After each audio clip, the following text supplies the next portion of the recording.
네, 이번에는 미디어 속 언어를 재해석해보는 미디어 언어 시간입니다. 국민의힘이 5년 반 만에 당명 개정에 나섰죠. 전 국민을 대상으로 공모하는 만큼 어떤 가치와 비전을 담은 이름이 나올지 오늘은 다양한 정당 이름과 함께 사상과 이념의 의미를 알아보겠습니다. 매일경제에서 말로콤즈 시리즈를 연재하고 있는 어원연구가 신동광 작가와 이야기 나눠봅니다. 어서 오세요. 말 속에 답이 있다. 안녕하세요. 말로콤즈 신동광입니다. 네, 반갑습니다. 오늘 오시는 길은 어떠셨어요? 내내 강추위가 이어지다가 이번 주 후반부터는 기온이 크게 올랐어요.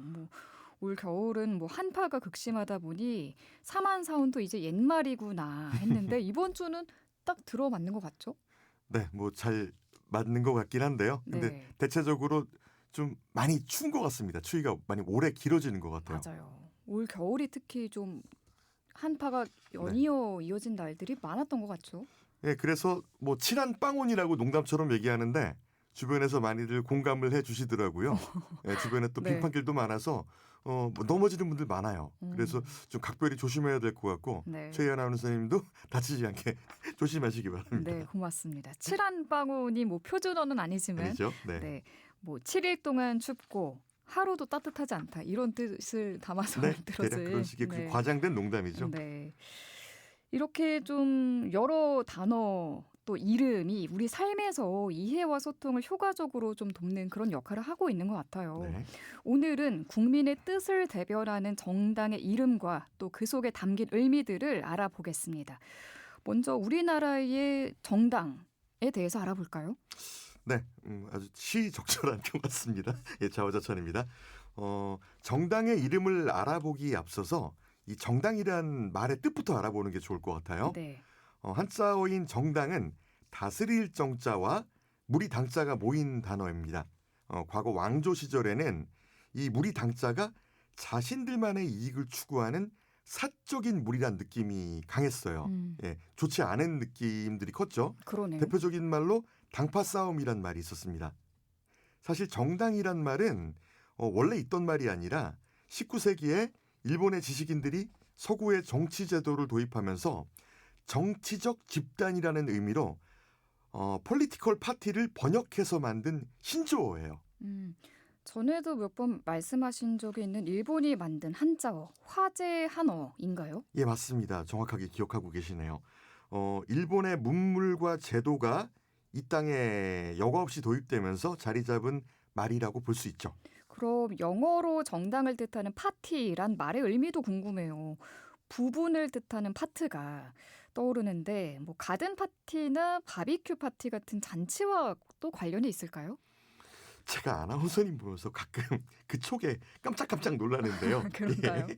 자, 영어 파티는 네. 나누다라는 의미에서 시작됐어요.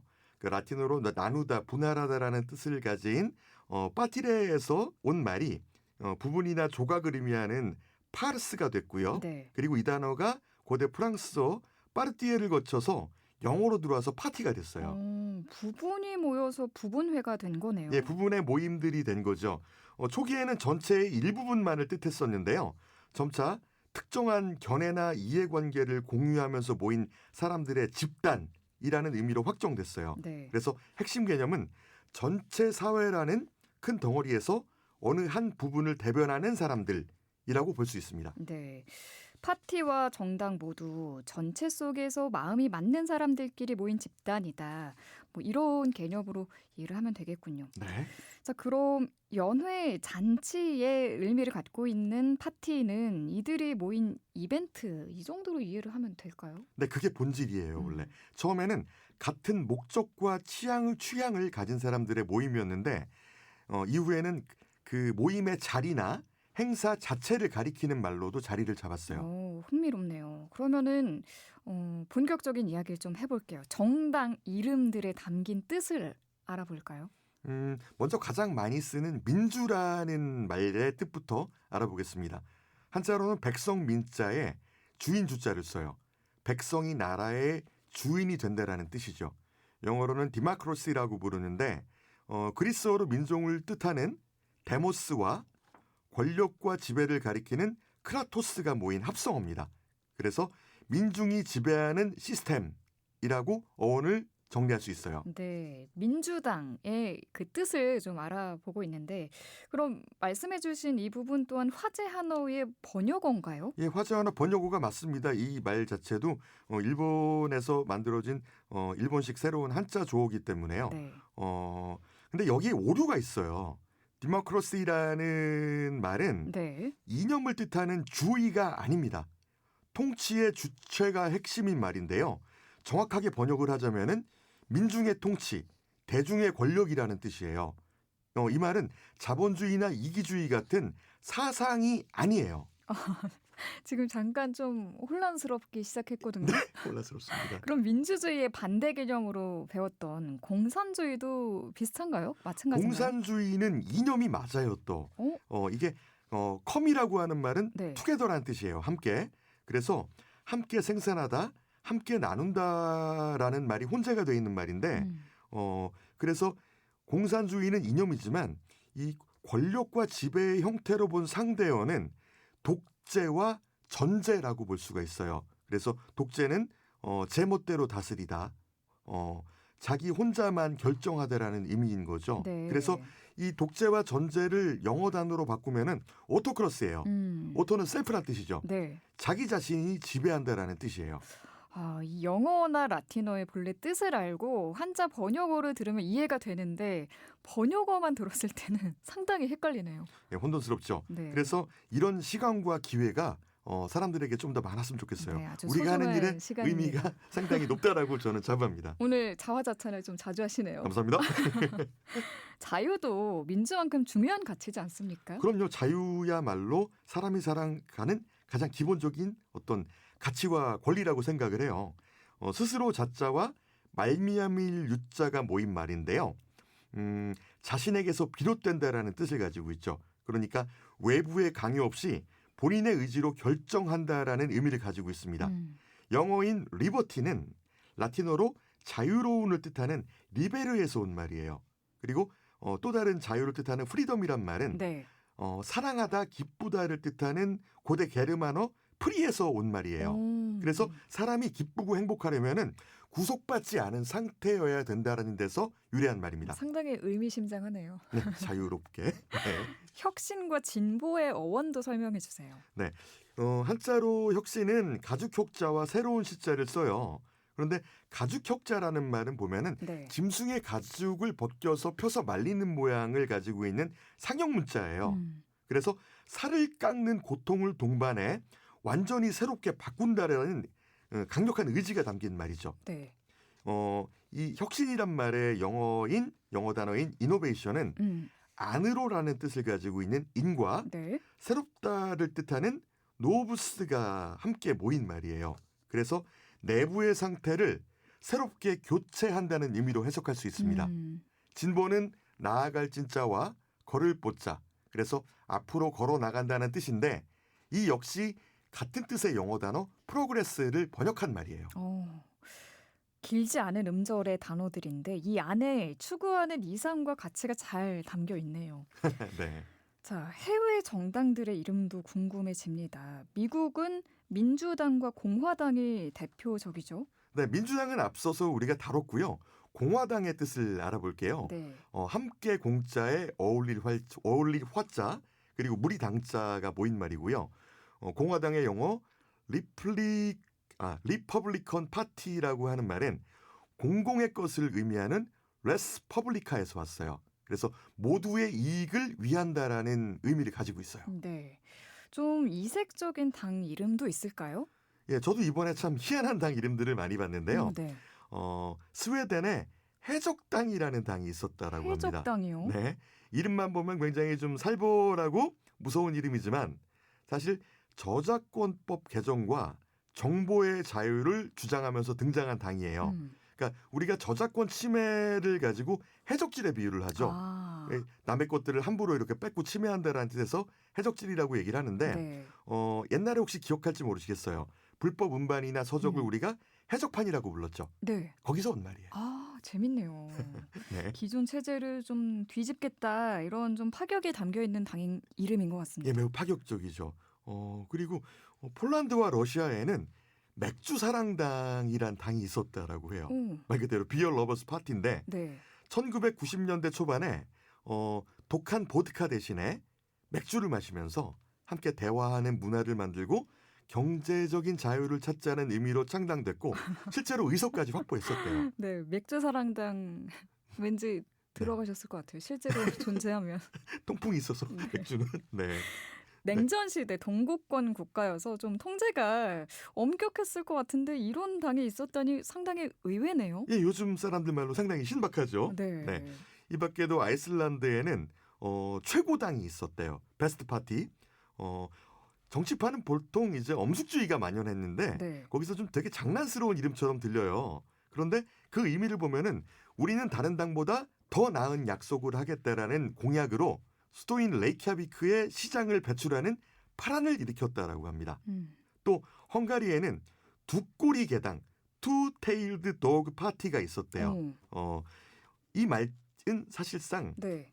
정치적 무관심과 부패를 비판하기 위해서 모든 사람들에게 영생을 혹은 무료 맥주 같은 황당한 공약을 내세웠던 현실 풍자를 위한 정당이었다라고 합니다. 그렇군요. 상당히 다양하고 특이한 네. 정당들이 많았네요. 오늘 이렇게 정당의 이름과 의미를 알아봤는데요. 신선하고 재미있었습니다. 정당의 이름은 본질과 추구하는 가치를 담고 있기 때문에 아주 중요하죠. 또 한편으로는 이름을 쓰는 사람들이 어떤 행동을 하느냐에 따라서 그 의미가 퇴색되기도 하고 더 빛나기도 하는 것 같아요. 음, 그래서 당명을 바꾸는 것보다 더 그 이상으로 중요한 건 그 이름에 담긴 어원과 가치 그대로 실천하려고 하는 노력이라고 생각을 합니다. 네, 공감합니다. 오늘 말씀 여기까지 듣겠습니다. 고맙습니다. 감사합니다. 네, 지금까지 어원연구가 신동광 작가와 함께했습니다. 사실 확인이 필요한 허위 의심 정보에 대해 짚어보는 팩트체크 시간입니다. 선정수 팩트체커 전화로 만나보죠. 안녕하세요. 네, 안녕하세요. 네, 오늘 확인해 볼 주제는 중국 미세먼지 해결됐나입니다. 사실 중국발 미세먼지가 뭐 한 해, 두 해간의 문제가 아니잖아요. 정말 오래전부터 잊혀질만 하면 관련 보도가 쏟아져 나왔던 기억이 나는데요. 갑자기 미세먼지가 해결됐다니 이 맥락부터 좀 살펴봐야 될 것 같아요. 네, 이재명 대통령은 지난 4일부터 7일까지 중국을 방문했는데요. 이 중국 방문 기간 동안에 미세먼지에 대한 언급을 했습니다. 네. 일정 첫날인 4일에는 제중 한국인 간담회를 열었는데 이 자리에서 이 대통령은 이렇게 얘기를 했습니다. 사실 저의 기억으로는 1월 달만 되면 2, 3월에 중국으로부터 미세먼지 분진이 날아오는데 어떻게 하냐가 대한민국의 가장 중요한 현안이었다. 그러나 이제는 그런 걱정들을 거의 하지 않게 됐다. 거의 미세먼지를 인식하지 못할 정도로 많은 개선이 이뤄졌다. 엄청난 발전으로 생각한다. 이렇게 얘기를 했고요. 네. 그리고 이후에 6일에는 상하이에서 천지닝 상하이시 당서기 주최 만찬에 참석을 했는데 여기서는 또 이 대통령 이렇게 얘기를 합니다. 개인적 발언일 수 있지만 대한민국은 봄철만 되면 미세먼지 때문에 엄청나게 고생했고 정치적 문제로도 비화됐는데 언젠가부터 미세먼지가 많이 완화되고 요즘은 거의 문제가 되지 않을 정도가 돼 고민을 덜었다. 상하이시 시장님의 역할이라는 걸 알게 됐는데 감사드린다. 실력이 뛰어나시다. 큰 성과를 낸 것 이렇게 말하기도 했습니다. 네. 이 상하이시 당서기는 중국 환경보호부 부장, 우리나라로 치면은 환경부 장관을 역임했는데요. 이 재임 당시에 강력한 대기오염 개선 정책을 추진을 한 인물입니다. 그래서 맞춤형 외교 의전을 해준 게 아닌가 뭐 이런 생각이 좀 드는데 네.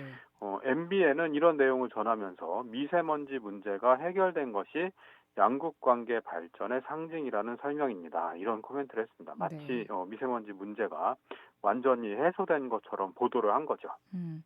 중국 방문 당시 이재명 대통령의 발언을 전해주셨는데요. 네. 그럼 실제로 우리나라 미세먼지 상황은 어떻습니까? 2024년 대기환경연보에 따르면 2001년에는 미세먼지 PM10 기준 전국 평균 농도는 58 마이크로그램 퍼 세제곱미터, 세제곱미터당 마이크로그램 뭐 이렇게 쓰는데 단위는 생략하고 이제 숫자만 말씀을 드리겠습니다. 네. 점차 낮아져 가지고 2024년에는 29를 기록을 했습니다. 58이었던 게요. 초미세먼지는 관측치가 2015년부터 존재하는데 26이었던 것이 2024년에는 16으로 낮아졌습니다. 네. 수도권을 살펴보면 미세먼지는 71에서 31로, 초미세먼지는 25에서 18로 낮아졌습니다. 음. 눈여겨볼 장소가 하나 있습니다. 바로 백령도인데요. 백령도는 주변에 산업시설이 없고 우리나라 서쪽 끝이라서 중국에서 날아드는 오염물질의 영향을 가장 잘 나타내주는 곳이고 이 영향을 가장 먼저 받는 곳이기도 합니다.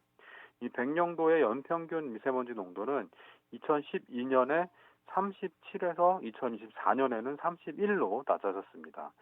초미세먼지는 2015년 24에서 2024년에는 16으로 낮아졌죠. 이 확실히 중국에서 날아드는 장거리 오염물질이 많이 줄어들었다, 이런 뜻으로 해석할 수가 있겠습니다. 그러네요. 이 수치만 보면 미세먼지 농도가 분명히 줄어들었습니다. 관련 통계가 있다면서요. 네, 제가 이 2008년도에 베이징 올림픽 현장에 취재를 갔을 때가 기억이 나는데요. 당시 중국은 산업화에 굉장히 열을 올리던 시기여서 대기 오염이 극심한 때였습니다. 네. 제가 이 대회 개막 한 보름 전쯤에 선발대로 베이징에 들어갔는데 이 미디어 등록하러 프레스 센터를 찾아가는데 대낮이었는데도 이 하늘에 맨눈으로 햇빛을 봐도 눈부시지 않을 그런 정도였습니다. 네. 먼지가 엄청 났거든요. 그 프레스센터 건물이 엄청 컸는데 건물 복도가 반대쪽 끝까지 쭉 이어졌는데 한 100m쯤 됐거든요. 근데 네. 실내인데도 불구하고 100m 앞이 뿌옇게 보일 정도로 굉장히 오염이 심각했습니다. 네. 근데 이후에 중국은 대기질 개선에 엄청난 노력을 기울였고요. 2013년에는 대기 10조라고 불리는 정책을 펼쳐서 중국 수도권에 가정 난방용 석탄을 금지하고 가스나 전기로 전환을 시켰습니다. 그리고 2018년에는 남천 보위전, 그러니까 파란 하늘 지키기 전쟁, 이런 걸 선포하면서 경유차를 규제하고 기후위기 대응과 결합해서 신재생 에너지를 늘리는 정책을 펼쳤습니다. 이런 노력이 먹혀들면서 2010년대 초반과 비교하면 미세먼지를 60% 정도 줄이는 성과를 내고 있습니다.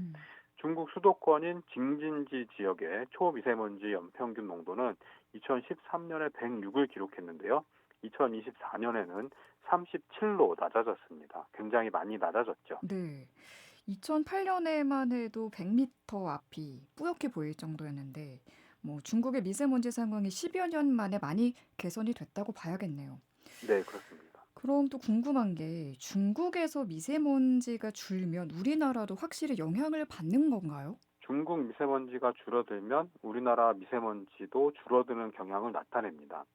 그런데 겨울과 봄철에 이 편서풍이 유입되다가 고기압에 가로막혀서 풍속이 느려지고 대기 정체 현상이 발생하는 이 고농도 미세먼지 발생 조건이 생성되면 중국의 기여도가 매우 높아지는 현상이 나타납니다. 네.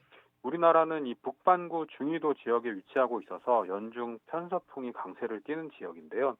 서쪽에서부터 바람이 불어오는 날이 많다는 뜻이죠.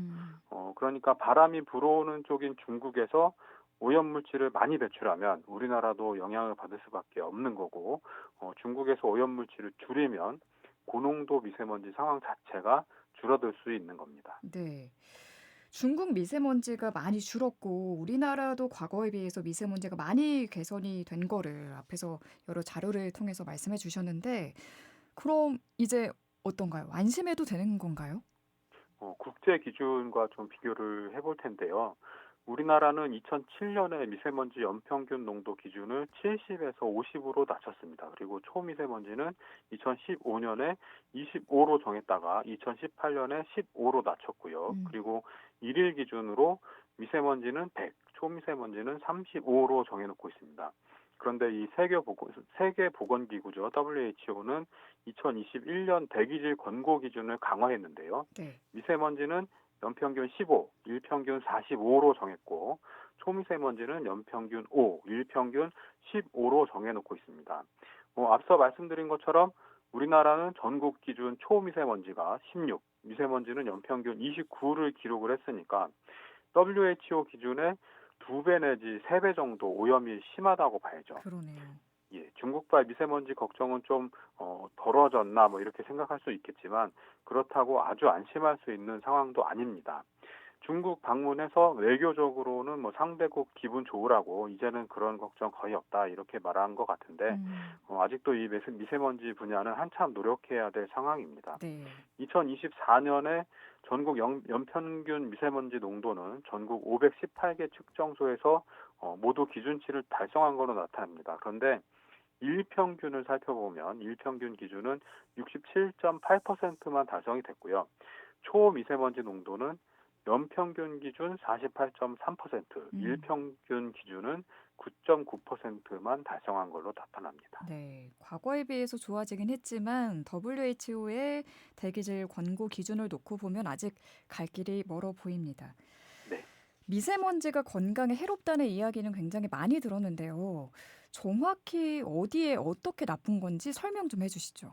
미세먼지는 WHO 산하 국제암연구소가 정한 1군 발암 물질입니다. 사람한테 확실히 암을 일으키는 물질로 확인됐다 이런 뜻이고요. PM2.5 초미세먼지는 크기가 머리카락 굵기의 20분의 1 이하입니다. 굉장히 가늘죠. 미세먼지는 입자의 지름에 따라서 PM10, PM2.5, PM1 뭐 이런 식으로 구분을 하는데요. 이 PM10은 기관지와 상기도까지 먼지 입자가 침투를 할 수 있고요. PM2.5는 폐포까지, PM1은 혈액까지 침투가 가능한 걸로 알려져 있습니다. 우리가 이 방 청소할 때 나오는 먼지에 네. 온갖 잡다한 것들이 섞여 있는 것처럼 이 미세먼지 안에도 굉장히 많은 물질이 섞여 있습니다. 중금속 입자도 있고 뭐 석탄이나 석유 뭐 이런 화석 연료가 연소되는 과정에서 배출되는 이 가스 형태의 물질이 대기 중에서 작은 입자와 만나서 굉장히 유해한 입자를 생성하게 되는데요. 네. 이게 너무 작아서 우리 몸이 걸러내지 못하는 거죠. 그래서 네. 몸 안으로 들어오면 해를 끼치는 거고요. 근데 그게 사람마다 천식으로 나타날 수도 있고 암으로 나타날 수도 있고 그리고 이 미세먼지가 만성 폐쇄성 폐질환, 천식 뭐 이런 호흡기 질환뿐만 아니라 심혈관 질환, 고혈압, 부정맥, 심인성 급사, 관상동맥 질환 이런 전신 질환에도 영향을 줍니다. 특히 미세먼지 농도가 높아지면 사망률도 높아집니다. 네, 미세먼지가 기승이다. 이런 날씨 예보를 들으시면 반드시 미세먼지 차단 효과가 있는 보건용 마스크 잘 착용하시기 바랍니다. 또 궁금한 게 왜 미세먼지는 겨울과 봄에 특히 심해지는 건지 이것도 좀 알고 싶어요. 네, 이 미세먼지 농도는 계절적 영향을 크게 받습니다. 그래서 여름에는 뭐 고농도 미세먼지다 이런 일이 잘 일어나지 않죠. 그게 왜 그러냐면 겨울에는 이 대륙권과 성층권의 경계면이 낮아집니다. 이 공기에 여러 가지 우리 대기권에 여러 층이 있는데 이 공기가 우리 인간이 살고 있는 이 높이가 대륙권이고 공기가 섞일 수 있는 높이입니다. 근데 이 대륙권의 높이 자체가 겨울철에는 낮아집니다. 그래서 소주잔에 물을 채우고 잉크 한 방울 떨어뜨리는 거랑 세숫대야에 물을 채우고 잉크를 떨어뜨렸을 때 이 색깔의 차이가 나겠죠. 네. 그런 원리입니다. 겨울철에는 공기가 섞일 수 있는 대륙권이 줄어드는 겁니다. 그리고 겨울철에는 역전 현상이 자주 발생하는데 이게 뭐냐면 지표면 근처의 공기가 얼어붙은 땅과 접촉하면서 위쪽 공기보다 더 차가워지는 현상을 말합니다. 이렇게 되면 공기가 위아래로 섞이지 않고 층층이 고여 있게 되거든요. 네. 그런데 사람들은 계속 오염물질을 배출하니까 탁한 공기가 섞이지 않게 되고 고이게 되는 거죠. 네. 근데 이럴 때 바람까지 불지 않으면 오염물질이 계속 누적이 되고 그만큼 공기질이 더 나빠지는 겁니다. 그래서 겨울과 봄에 미세먼지가 농도가 많이 높아지는 거고요. 그래서 이 미세먼지가 많은 날에는 그 노약자분들 건강에 주의하셔야 되는 분들은 특히 더 유의를 하셔야 됩니다. 네. 에너지 전환 이야기도 요즘 많이 들리는데요. 에너지 정책도 미세먼지에 영향을 미친다고요? 사실 미세먼지 기여도가 가장 큰 것 중 하나가 석탄 발전입니다. 그래서 앞서 말씀드렸듯이 정부는 겨울철에 이 미세먼지 계절 관리제를 실시하면서 가장 먼저 이 석탄 발전소를 일시 정지하거나 가동 상한선을 제약하게 되는데요. 네. 이 석탄을 태울 때 검댕이 엄청 많이 나옵니다. 조개탄, 뭐 갈탄, 뭐 이런 연탄 이런 거 떼보신 분들 나이 지긋하신 분들 아실 텐데요. 그 석탄을 태울 때 나오는 그 매연이 바로 미세먼지입니다. 네. 그리고 황화물 이런 것도 많이 나오고요. 그래서 미세먼지를 줄이려면 석탄부터 덜 떼야 되는 겁니다. 온실가스도 엄청나게 내뿜기 때문에 기후위기 대응에서도 이 석탄 발전을 줄이는 게 가장 급한 일이죠. 네. 석탄 발전을 줄이고 신재생 에너지를 늘리는 건 이 미세먼지 대응책도 되면서 동시에 기후위기 대응책도 되는 겁니다. 네. 좋은 대응책들이 나와서 미세먼지로부터 자유로운 날들이 많아지길 바라보겠습니다. 오늘 말씀 잘 들었습니다. 고맙습니다. 네, 고맙습니다. 네. 지금까지 선정수 팩트체커였습니다.